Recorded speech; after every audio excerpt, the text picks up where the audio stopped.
I saw her. So last week we read the entire book of Ruth. Before that we read Judges. I want to say that there's sort of a shift in the timeline. The leaders of the people in Judges were judges, but the judges weren't like, how do I explain this? They weren't like rulers over all the people. They were people that the people were kind of tribal, and they would come to judges for advice, for leadership, but they kind of led their own. They didn't have a centralized location or a centralized kind of government. And so there were multiple judges at the same time. And the judges were just kind of people that were, they kind of led the people, but they were in kind of informal leaders. Now we're going to be getting in 1 Samuel. We're getting into the beginning of the kingship in Israel, which changes a little bit of sort of the way that Israel is led as one nation. So we're going to hear about the stories of Saul and of David, which are in here. And so there's some interesting stuff. I said this last week when we read Ruth. The history books are fairly sequential. Ruth is the one that sort of stuck in. We don't really know exactly where Ruth falls chronologically, but Joshua, Judges, and Samuel are sort of sequential. Ruth is like a side story. Like, oh, while this other stuff is happening, here's this side story, which is fine, but it makes it a little harder for us to place it in time. So sorry, I'm also eating my breakfast as we do this. Having some grapes. I'm trying to remember, there was something else I wanted to say. Well, if I come to it, I'll come to it. I don't remember exactly.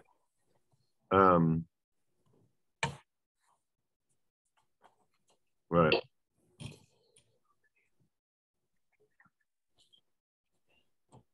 Oh yeah, this is an interesting thing. So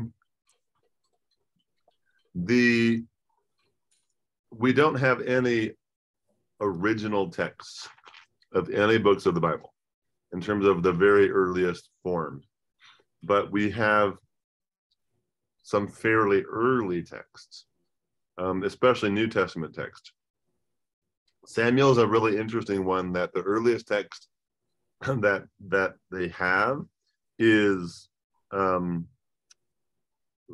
has parts missing and parts that are transcribed, so they've had to sort of fill in the gaps. Modern when I say modern writers, I'm talking about 500 years ago, had to sort of fill in the gaps from other sources and try to figure out what's missing. It's a little of a strange source in that the earliest text is sort of, my book here says it's sort of defective. They're not totally sure why, but it comes down sort of missing sections, and some sections are incomplete. So it's kind of an interesting book for that reason. So what modern scholars have done, again, when I say modern, I don't mean like necessarily 2000s, even probably someone like Luther would have dealt with this, is that they'd use other sources to sort of fill in where they could on the story. Because it's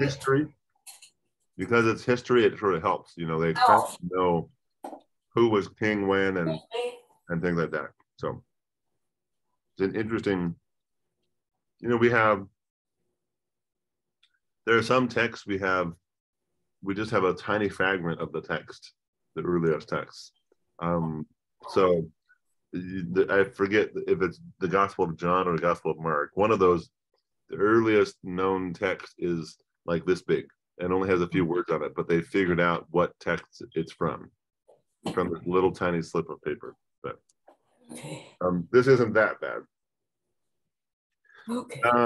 Okay, so we're beginning of 1 Samuel. There's a certain man of Ramathaim, a Zuthite from the hill country of Ephraim, whose name was Elkanah, son of Jeroham, son of Elihu, son of Tohu, son of Zuph, an Ephraimite. He had two wives. The name of one was Hannah, and the name of the other Peninnah. Peninnah had children, but Hannah had no children. That's a lot of tough names to say, let me tell you. Yeah. Okay. Now this man used to go up year by year from his town to worship and to sacrifice to the Lord of hosts at Shiloh, where the two sons of Eli, Hophni, and Phinehas were priests of the Lord. On the day when Elkanah sacrificed, he would give portions to his wife Peninnah and to all her sons and daughters. But to Hannah he gave a double portion because he loved her, though the Lord had closed her womb. Her rival used to provoke her severely to irritate her because the Lord had closed her womb. So it went on year by year. As often as she went up to the house of the Lord, she used to provoke her. Therefore Hannah wept and would not eat. Her husband Elkanah said to her, Hannah, why do you weep? Why do you not eat? Why is your heart sad? Am I not more to you than 10 sons? After they had eaten and drunk at Shiloh, Hannah rose and presented herself before the Lord. Now Eli the priest was sitting on a seat beside the doorpost of the temple of the Lord. She was deeply distressed and prayed to the Lord and wept bitterly. She made this vow, O Lord of hosts, if only you will look on the misery of your servant and remember me, and not forget your servant, we will give to your servant a male child. Then I will set him before you as a Nazarite until the day of his death. He shall drink neither wine nor intoxicants, and no razor shall touch his head. As she continued praying before the Lord, Eli observed her mouth. Hannah was praying silently, only her lips moved, but her voice was not heard. Therefore Eli thought she was drunk. So Eli said to her, How long will you make a drunken spectacle of yourself? Put away your wine. But Hannah answered, No, my lord, I am a woman deeply troubled. I have drunk neither wine nor strong drink, but I have been pouring out my soul before the Lord. Do not regard your servant as a worthless woman, for I have been speaking out my great anxiety and vexation all this time. Then Eli answered, Go in peace, so the God of Israel grant the position you have made to him. And she said, Let your servant find favor in your sight. Then the woman went to her quarters, ate and drank with her husband, and her countenance was sad no longer. They rose early in the morning and worshipped before the Lord. Then they went back to their house at Ramah. Elkanah knew his wife Hannah, and the Lord remembered her. In due time, Hannah conceived and bore a son. She named him Samuel, for she said, I have asked him of the Lord. The man Elkanah and all his household went up to offer to the Lord the yearly sacrifice and to pay his vow. But Hannah did not go up, for she said to her husband, As soon as the child is weaned, I will bring him, that he may appear in the presence of the Lord and remain there forever. I will offer him as a Nazarite for all time. Her husband Elkanah said to her, Do what seems best to you. Wait until you have weaned him. Only may the Lord establish his word. So the woman remained and nursed her son until she weaned him. When she had weaned him, she took him up with her, along with a 3-year-old bull, an ephah of flour, and a skin of wine. She brought him to the house of the Lord at Shiloh, and the child was young. Then they slaughtered the bull and brought the child to Eli. And he said, O my Lord. And she said, O my Lord, as you live, my Lord, I am the woman who was standing here in your presence, praying to the Lord. For this child I prayed, and the Lord has granted me the petition that I made to him. Therefore I have lent him to the Lord. As long as he lives, he is given to the Lord. She left him there for the Lord. There's a lot in there. Do you have questions? This is a story that is very close to my heart. Yeah. Because of my situation. And I received a son this way. And I gave him to the Lord, and he's been a wonderful son, but I did not leave him with somebody else. I can't imagine a mother being able to do that with a baby that she had prayed so hard for. Mm-hmm. Well, A Nazarite means like a helper in the temple, Yeah, someone who will be dedicated to God or whatever. right, right. It wasn't like she couldn't visit or whatever. She was giving him a job very early in his life. Yeah, yeah. But they lived, and the temple was not just next door. It wasn't like she was involved in the raising of him once he was weaned. Right. I can't imagine it. It would be like, I think the closest thing I can think of is be like a modern day nun or monk. There are still people that dedicate their lives to that sort of thing, and their families still visit them, but their lives are dedicated to that service. Yeah. Mm-hmm. Yeah. Well, of course, in the New Testament, it was John the Baptist, wasn't it? Yeah, John was a Nazarite, I believe. Yeah. Right. Okay. Yeah.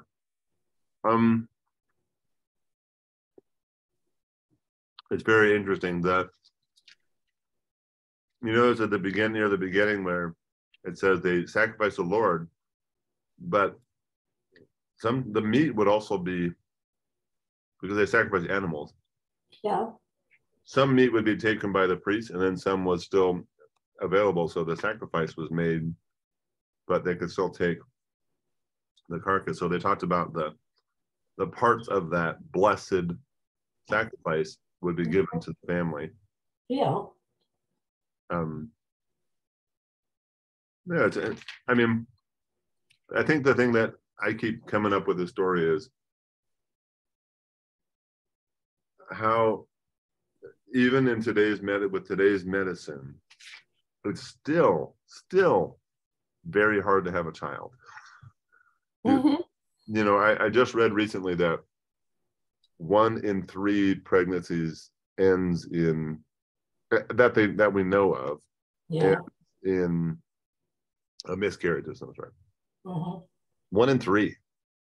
That's a lot. Yeah, and that doesn't even count ones where someone just had one but didn't realize that they thought they just missed their period or something like that. Yeah. That's a lot. Yeah. And we've had a few in this congregation that had quite a few.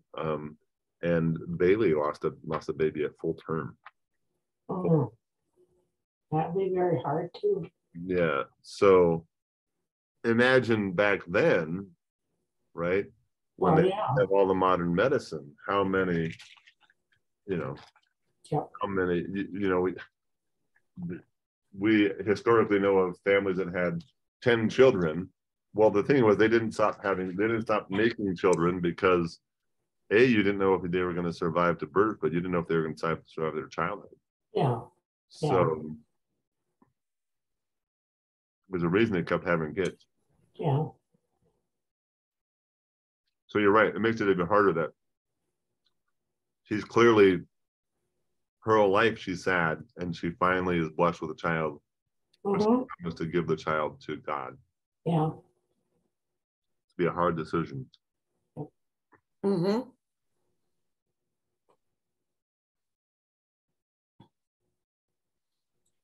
Okay. Yeah. It's an interesting.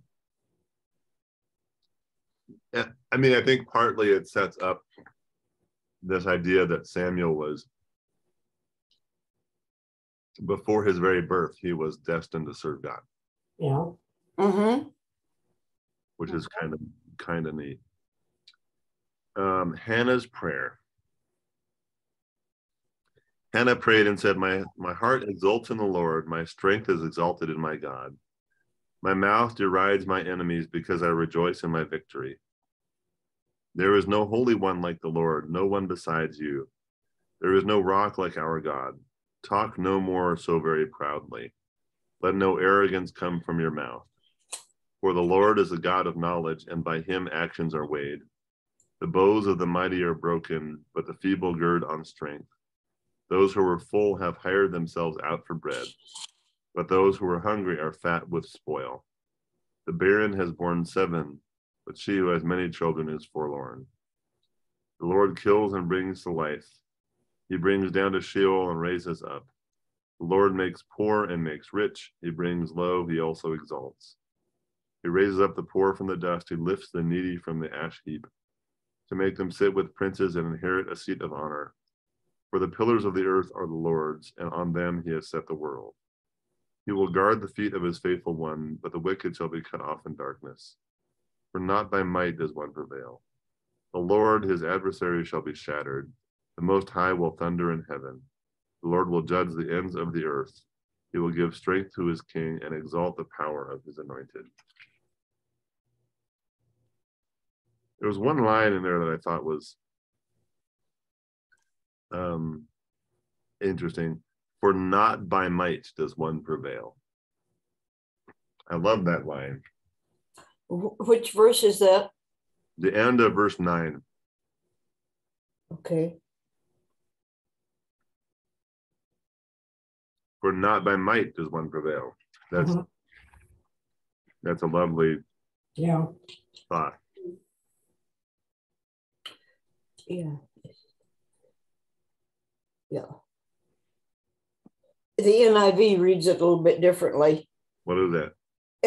Verse 9 is, he will guard the feet of his saints, but the wicked will be silenced in darkness. It is not by strength that one prevails. Yeah, strength, might. Yeah. Yeah. Yeah. It's a similar kind of a thing. Yeah.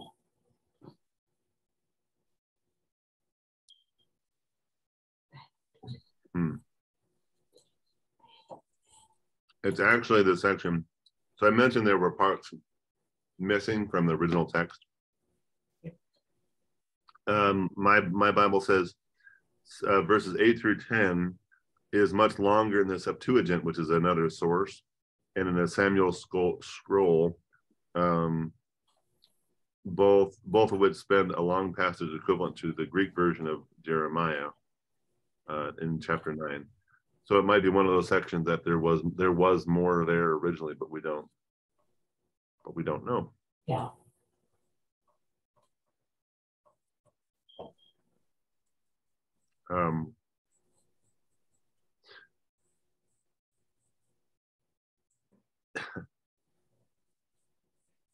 There's lots of, we had in Kings, we had, what was it? I want to say Susanna's, but it wasn't Susanna's prayer. It was Deborah's song. Oh, yeah.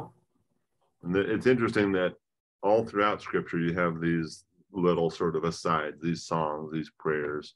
Of course, you have Mary's, right? Mm-hmm.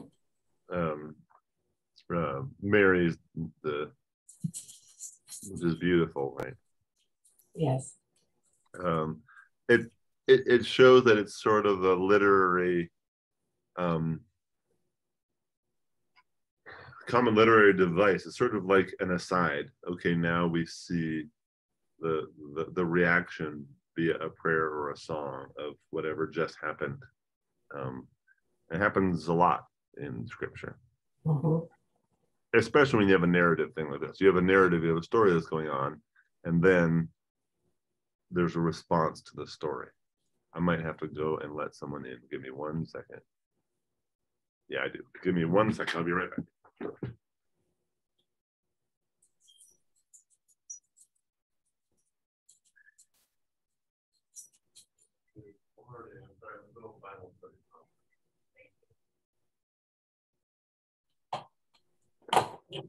Sorry about that.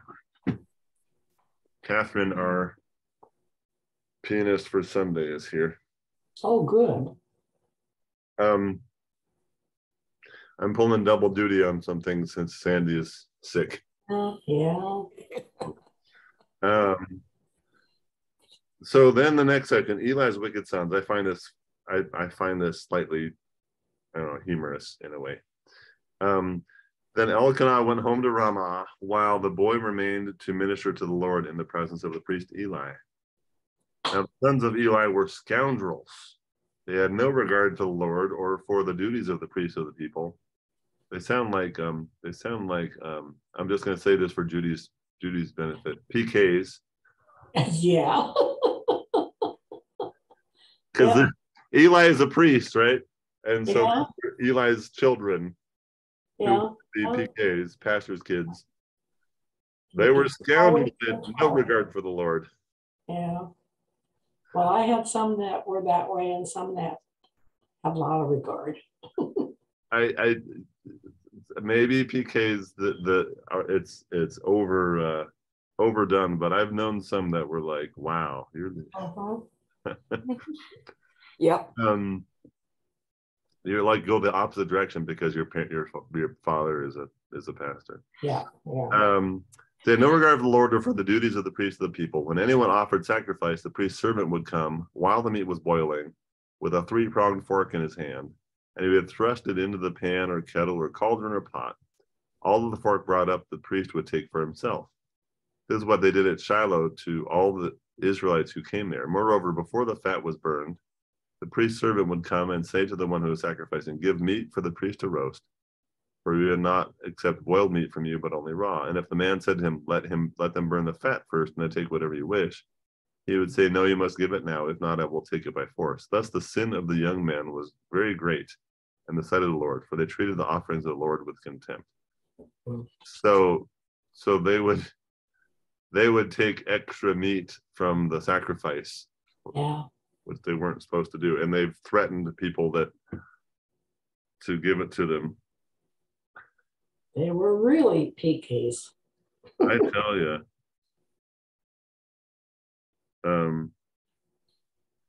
Yeah, crazy. Yep. Yep. No respect for the temple of the Lord. Yep. Yep. Sometimes, Dan, I feel that way about the TV evangelist. Yeah. I can't help it. Because I have known a lot of different ministers in my life, and from more than one denomination. And the more humble they are, the less that the worldly goods mean to them, and the desire to serve God is the most important driving force in their life.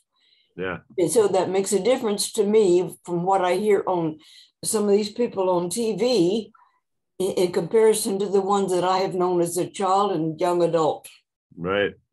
Well, I mean, it comes to motivation for serving God, I think. Yeah.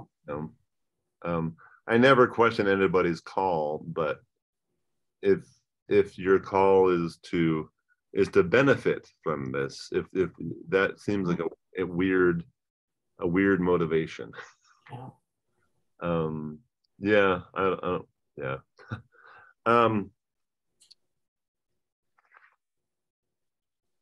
The child Samuel at Shiloh.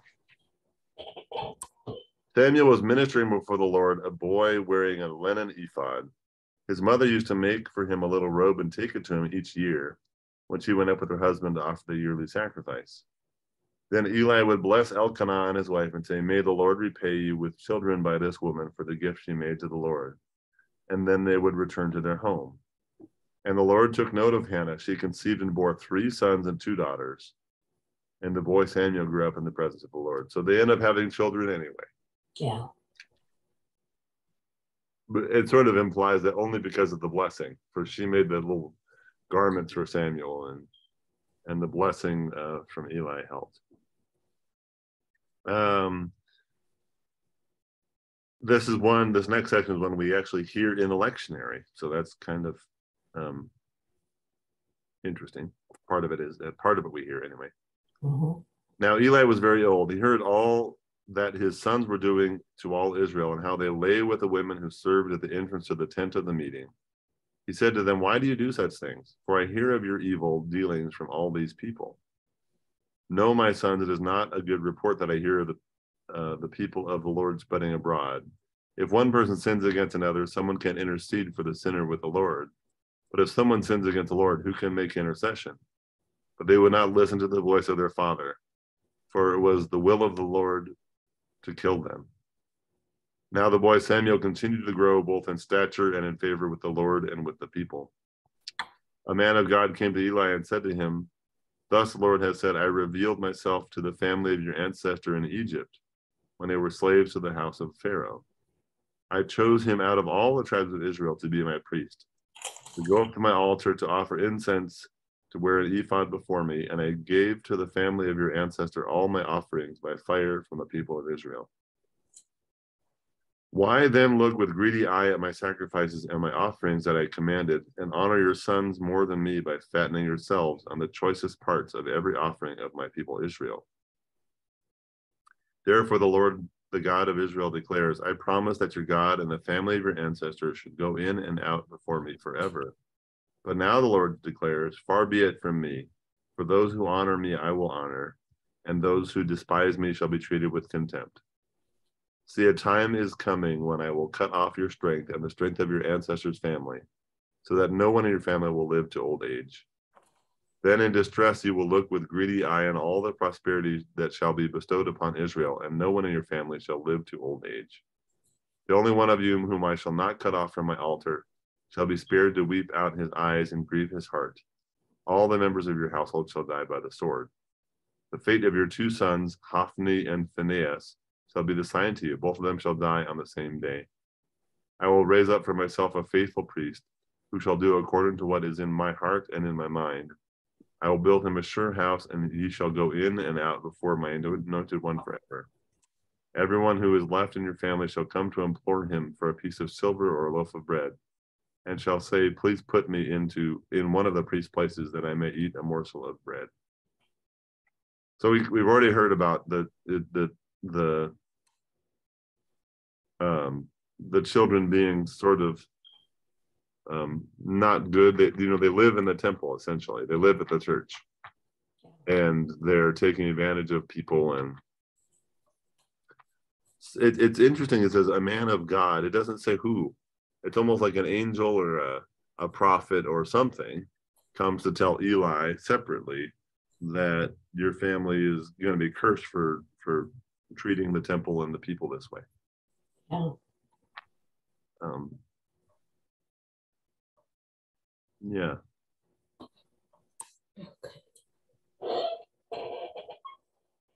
Do you have any other thoughts about that?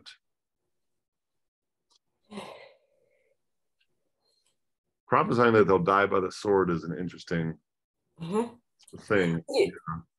You know, the interesting thing about John Wesley's family, his mother Susanna had about 17 children, and John Wesley's father was an ordained minister in the Church of England, and try as they did to bring up their children and to honor the Lord, they still had one of those 17 that went bad. Huh. And, yeah, and yet they did their best to try to. So even the best of families. And then, when you have a lot of them. Yeah. Yeah. I don't know. I feel like this has nothing to do with the reading, but I feel like there's a lot of pressure on children of pastors and priests to be perfect. Mm-hmm. So and so I think sometimes there's the opposite reaction. Well, I'm not perfect, so I'm going to be as different or as imperfect as possible. Yeah. Yeah. You know? And hopefully that's changing. I think it's changing, but it's still a tough. It's kind of like the spouse of a pastor, right? Is expected to participate and to be there every Sunday and do all that stuff. And weirdly, I really respect pastor spouses that buck that and say, I'll go to church. If I don't want to go to church, I'm not going to go to church. I'm going to be my own person and live my own life and have my own, or go to another church. You know, I'm not going to have to. You hired the pastor, not me. Yeah. But it used to be that, you know, you basically got the family for the deal. You got the family deal. I'm looking at Judy. Usually, Yeah. and I think that's a little bit unfair to the family. Yeah. Yeah, I know that even if they're faithful, it's sometimes way too much expectations to put on the family. Sometimes way too much expectation is put on anyone by any Christian, someone who feels really connected to God. Right. So I misspoke. The part that's in scripture that we see fairly often is this next passage. And I think it's a lovely passage. So now the boy Samuel was ministering to the Lord under Eli. The word of the Lord was rare in those days. Visions were not widespread. At that time, Eli, whose eyesight had begun to grow dim so that he could not see, was lying down in his room. The lamp of God had not yet gone out, and Samuel was lying down in the temple of the Lord, where the ark of God was. Then the Lord called, Samuel, Samuel, and he said, Here I am, and ran to Eli and said, Here I am, for you called me. But he said, I did not call, lie down again. So he went and lay down. The Lord called again, Samuel. Samuel got up and went to Eli and said, Here I am, for you called me. But he said, I did not call, my son, lie down again. Now Samuel did not yet know the Lord, and the word of the Lord had not yet been revealed to him. The Lord called Samuel again a third time, and he got up and went to Eli and said, Here I am, for you called me. Then Eli perceived that the Lord was calling the boy. Therefore Eli said to Samuel, Go lie down, and if he calls you, you shall say, Speak, Lord, for your servant is listening. So Samuel went and lay down in his place. Now the Lord came and stood there, calling as before, Samuel, Samuel. And Samuel said, Speak, for your servant is listening. Then the Lord said to Samuel, See, I am about to do something in Israel that will make both ears of anyone who hears of it tingle. On that day I will fulfill against Eli all that I have spoken concerning from his house, from beginning to end.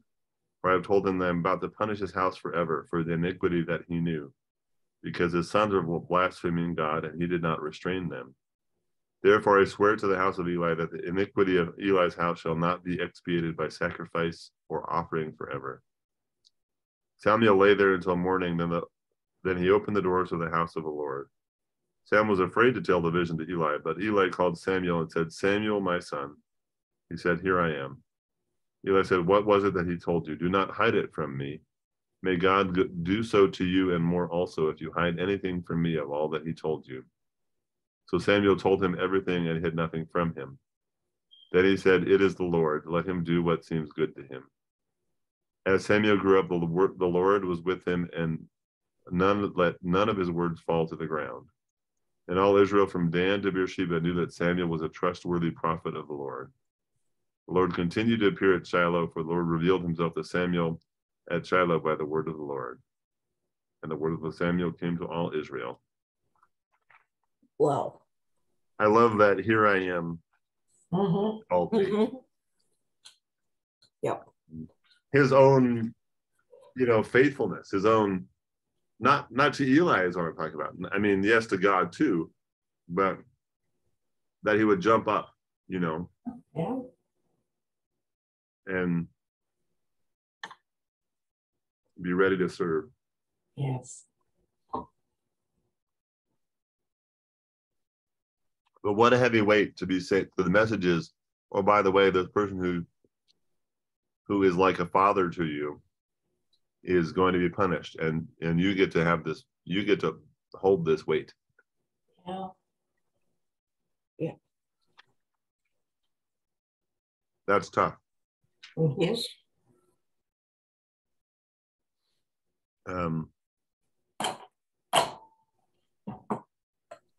I don't know. I think we hear that lesson, this passage every year. I'm not sure. There are some passages that we hear every year. I think this one is pretty common.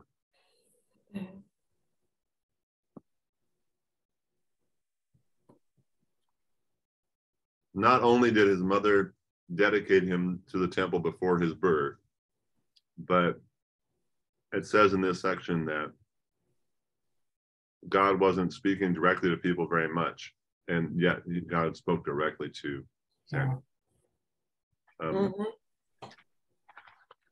he's, definitely called to this, even though it was sort of out of a promise from his mother. He's where he's supposed to be.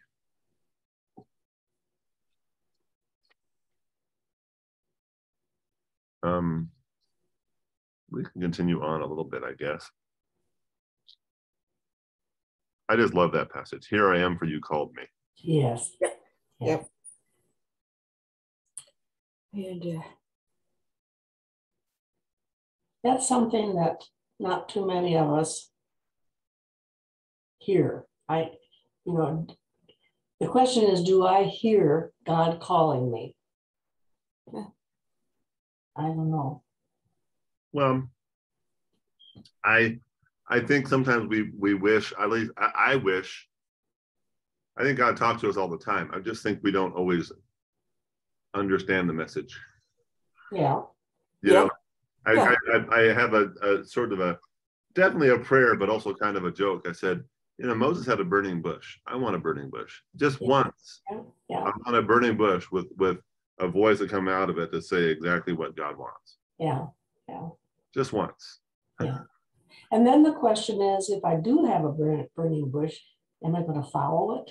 Right. There's the be careful what you wish for, right? Right. You might just get it. I think in retrospect, I think there have been times that I said this in my sermon this last week, although you guys didn't hear it live.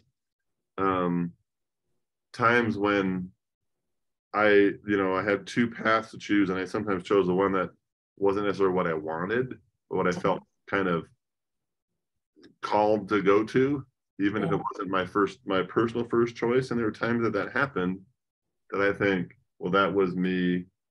Maybe that was me listening. God was talking to me that shoved me down that path instead of the path that I expected or maybe wanted. The example I often use is when I was living in Florida, and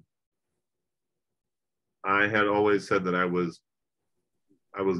lived away from Colorado for 22 years, and I always said I was going to return to Colorado to live there, but it just didn't, I didn't have opportunity to do that. And then all of a sudden, for a number of reasons, so many parts of my life changed quickly.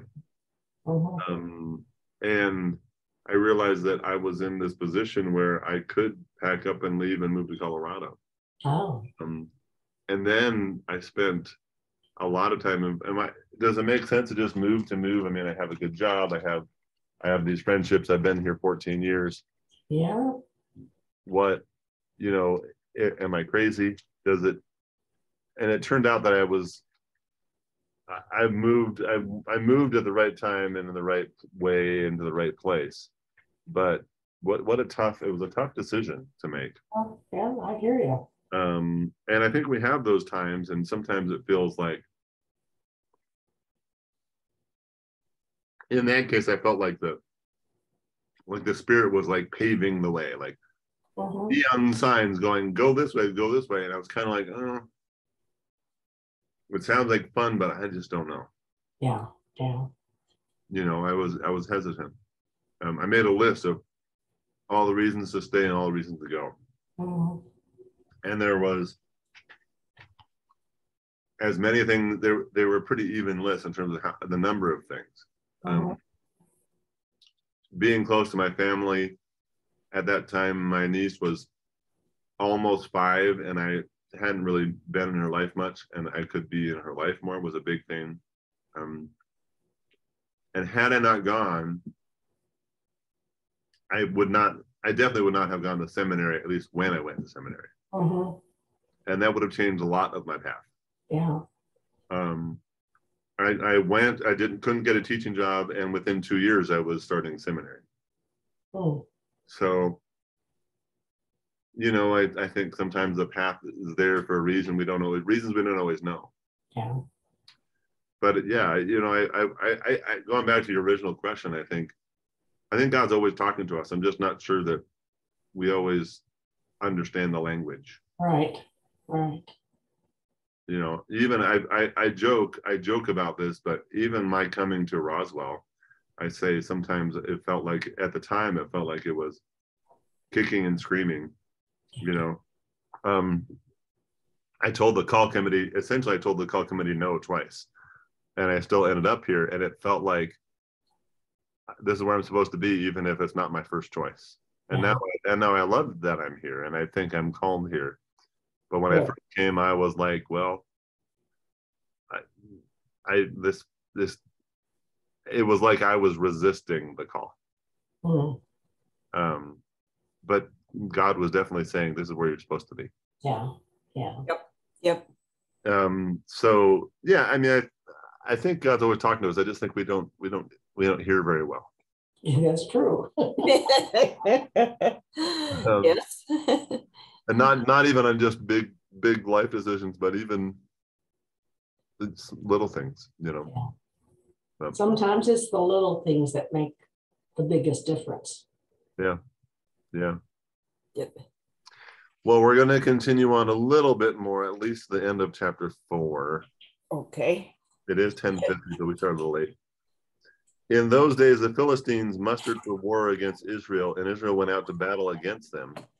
They encamped at Ebenezer, and the Philistines encamped at Aphek. The Philistines drew up in line against Israel, and the battle was joined. Israel was defeated by the Philistines, who killed about 4,000 men on the field of battle. When the troops came to the camp, the elders of Israel said, "Why has the Lord put us to rout today before the Philistines? Let us bring the ark of the covenant of the Lord here from Shiloh, so that he may come among us and save us from the power of our enemies." So the people sent to Shiloh and brought from there the ark of the covenant of the Lord of hosts, who was enthroned on the cherubim. The two sons of Eli, Hophni and Phinehas, were there with the ark of the covenant of the Lord. You know where this is leading, right?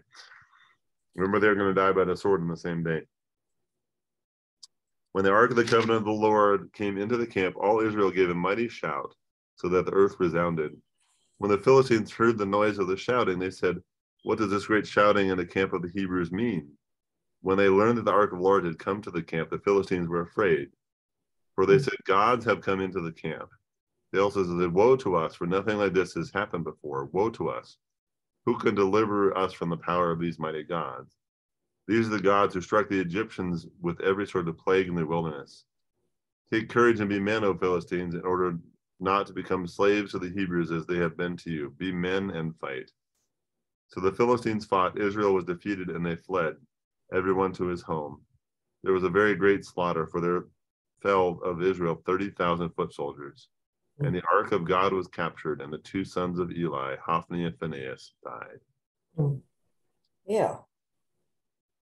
So the temple has not been built yet, Yes.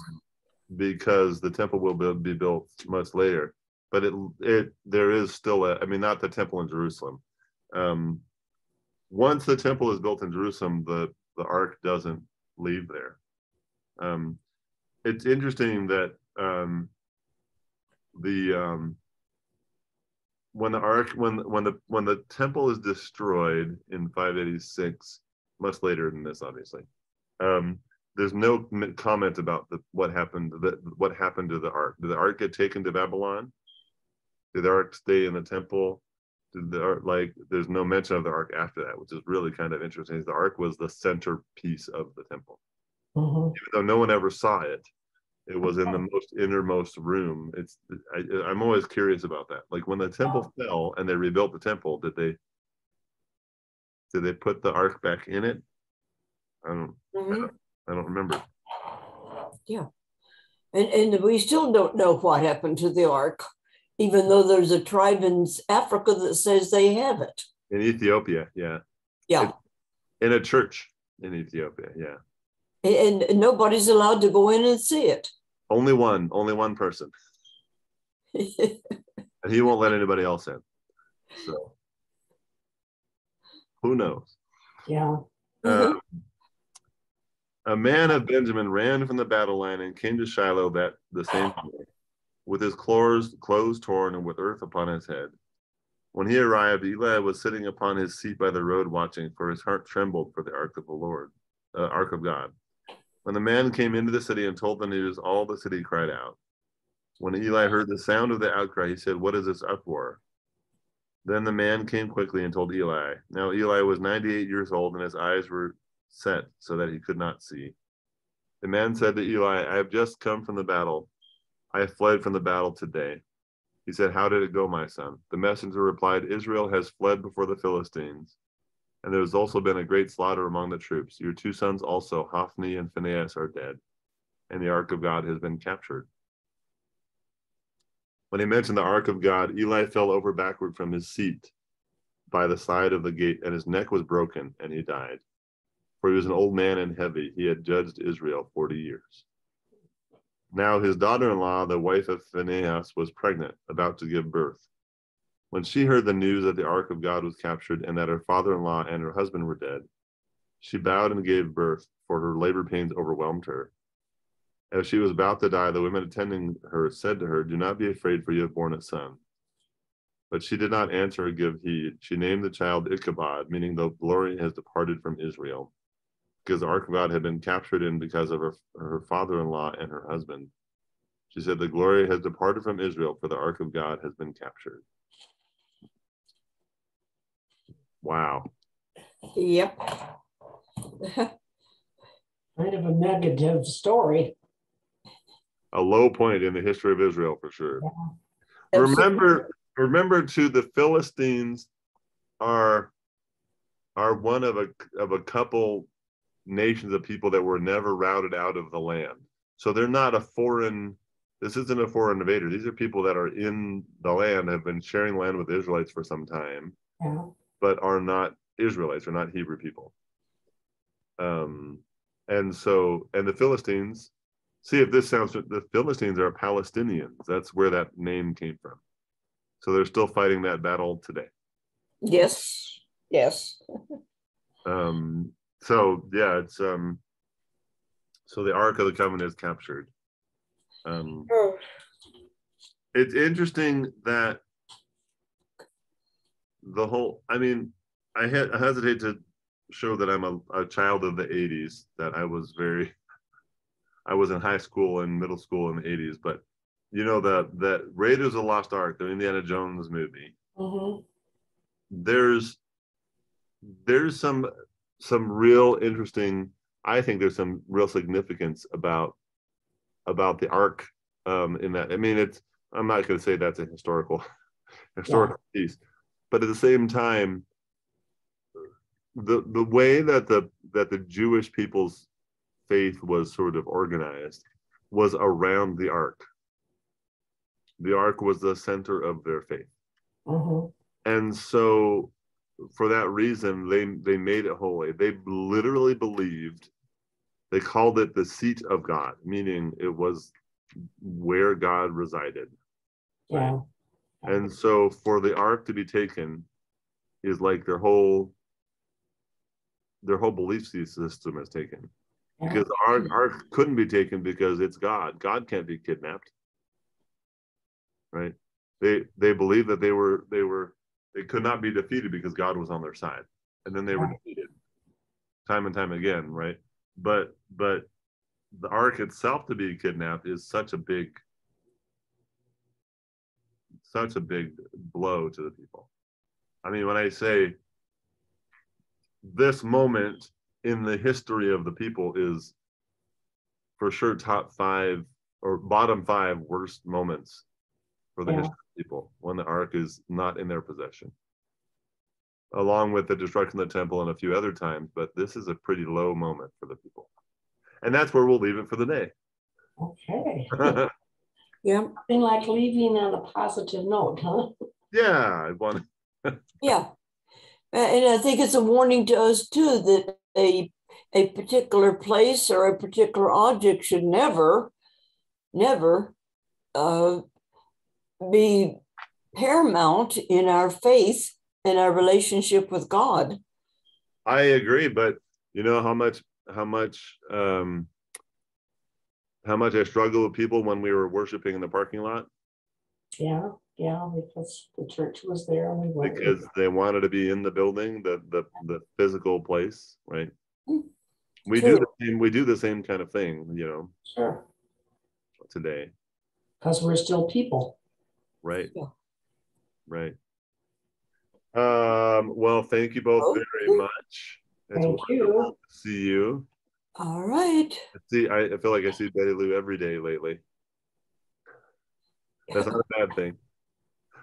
So I saw Betty Lou last night. I'm gonna see Betty Lou probably. Anyway. Pardon? I said I feel like I see you every day. Oh. Yep. So, and we'll see you again Sunday. Yep. I'm going to be there. And